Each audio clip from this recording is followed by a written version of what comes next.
যে কোনো জিনিসে ভাজার আগে যদি তুমি হলুদ দাও না, তেলটা তাড়াতাড়ি শুষে যায়। আমি দেখো চিচিঙে ভাজবো, আমি একটু লবণ আর একটা শুকনো লঙ্কা ভাজা গুঁড়ো করে একটু তেল দিয়ে আমি মাখিয়ে রেখে দিয়েছিলাম। তোমরা ভাজার আগে যে কোনো জিনিস ভাজার আগে কোনোদিন তেল দেবে না, সরি হলুদ দেবে না, তাহলে কী হবে বলো তো, সব তেলটা হলুদে শুষে নেবে।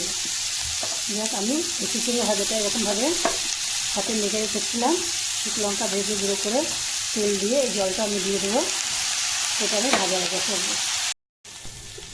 দেখো বন্ধুরা, আমি যে হলুদ দিয়েছি পুরো তেলটা শুষে গেছে, আর কিন্তু তেল দেখা যাচ্ছে না, কিন্তু তেল দেখা যাচ্ছিল। হ্যাঁ, আর আমি এখন এতে একটু জিরে গুঁড়ো আর একটু গোলমরিচের গুঁড়ো ছড়িয়ে দেবো। যে কোনো ভাজার মধ্যে আমার মা বলতেন যে একটু জিরে গুঁড়ো মানে একটু গোলমরিচের গুঁড়ো ছড়িয়ে দিবি, টেস্ট বাড়ে। এইভাবে তোমরা চিচিঙে ভাজা খেয়ে দেখো।